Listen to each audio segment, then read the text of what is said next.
Bonjour, on se retrouve aujourd'hui avec la présentation d'un attrape-rêve dans un cercle à broder que j'ai réalisé avec la collection Dusty Blue. On va commencer, je vais avancer, non là je recule forcément, je suis pas très douée. Voilà, on va commencer, j'espère que je vous donne pas le tournis, par ceci. Donc, pour ce qui est de ski pan, je ne sais pas comment ça s'appelle, j'ai pris des plumets que j'ai mis. Est-ce que je peux grossir encore un peu? Oui, voilà. Hop. J'ai pris des plumets que j'ai mis dans des billes de bois accrochées à des morceaux de ruban de satin. Donc j'ai pris des rubans satin bleu foncé, blanc et puis des rubans de dentelle.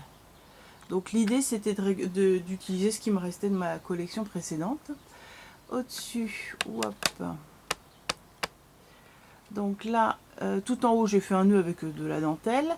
Alors, comment ça se présente? Hop, on va essayer d'avancer un tout petit peu. Voilà. Dans le fond de la trappe rêve, j'ai mis... Oh, je vous donne le tournis, je le sens. Dans le fond de la trappe rêve, donc j'ai mis de la dentelle au kilomètre là, que j'ai découpé. En fait, c'est un chemin de table en dentelle. Donc j'ai découpé mon chemin de table en dentelle, je l'ai mis dans mon cercle à broder, j'ai resserré. Par-dessus, j'ai mis un apron en dentelle tissu, mais on aurait pu mettre un apron en dentelle blanc. Et ensuite, j'ai fait mes décorations dans mes restes, dans mes chutes de papier. Donc, le tout commence. Je vais avancer encore un peu. Attention au tournis. Non, je recule. Wouhou! Le tout commence par un rêve. C'est en fait un papier que j'ai imprimé avec différentes polices. Je l'ai recollé sur un cardstock un peu plus épais. Et ensuite, j'ai découpé et j'ai ancré les bords. Voilà, tout simplement. Ce que vous voyez sur les côtés, c'est de la pâte à craqueler Stamperia Gold. On va monter un tout petit peu. Est-ce que je peux zoomer? Hop, hop, hop. Voilà. Non, je suis au maxi. Donc là, vous avez un papillon que j'ai fabriqué donc avec les chutes de papier. Donc ce sont deux papillons collés l'un sur l'autre avec une petite bande de strass. La rose est également faite dans des chutes de papier. Les feuillages découpés dans des chutes de papier bleu. Vous savez, le cardstock qui m'avait servi à faire à faire la structure. Oups. Ici, les feuillages tout découpés, c'est pareil, je les ai fait avec le cardstock qui me servait à faire la structure. Les petites roses qui tortillonnent, c'est pareil, c'est dans des chutes de papier. J'ai juste mis une perle au milieu. Et alors, là, vous voyez peut-être pas. Je suis à fond dans mon zoom. Oups, désolé. Oui, donc j'ai rajouté également, vous voyez là entre les roses, j'ai mis les perles, les graines de lune que m'avait envoyé Val. Donc je les ai simplement collées sur ma structure. En fait, j'ai mis mes perles de lune dans un petit capuchon de bouteille d'eau.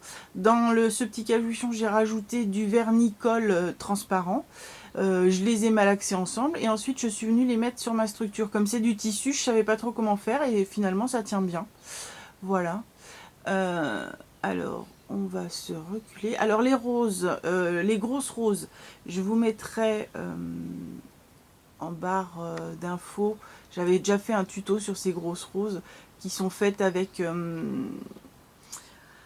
des fleurs 6 pétales découpés. Il faut 4 fleurs et ensuite on fait un montage. Les petites roses qui tortillonnent, ça, tout le monde sait le faire. Et puis les petits papillons, si vous êtes intéressé pour faire les petits papillons, je vous remonte celui-ci un peu plus près. Hop, hop, hop, hop. Voilà, si vous êtes intéressé pour faire les petits papillons, vous me mettez en barre d'infos, puis je vous ferai un petit tuto. C'est pas très long et je trouve que ça rend pas trop mal. Voilà, on va reculer un tout petit peu. Donc voilà le cercle à broder, hop, terminé. Et on aurait pu faire juste un cercle à broder altéré, mais pour moi le cercle ça fait vraiment attrape-rêve. Donc du coup ça donne ceci. Voilà, je sais pas ce que vous en pensez. Je trouve que c'est assez sympa. C'est pas très long à faire. Ça m'a permis d'utiliser des chutes de papier. Il m'en reste encore d'ailleurs. Vous savez, toutes les petites bandes qu'on découpe à droite à gauche pour fabriquer mes papillons, mes roses impeccables. Et puis également, vous avez ce qu'il y a sur la page de présentation. Vous avez des gros morceaux dans lesquels vous pouvez faire des tags. Mais si vous ne faites pas des tags, bah, vous pouvez faire des fleurs super sympas. Voilà, bah écoutez, j'attends vos commentaires. J'espère que voilà, ça vous plaira. Et puis si vous voulez le tuto pour les papillons, surtout, vous n'hésitez pas, vous marquez ça en commentaire. Je vous fais. Oula, je vous refais un petit zoom. Si j'y arrive. Ouah, dans l'autre sens. Voilà. Hop. Oh, j'espère que ça va aller, que je vous aurais pas trop fait tanguer. Mais comme je voulais vous l'accrocher au mur, ben je l'ai filmé comme ça. Voilà, je vous dis à très bientôt. Au revoir.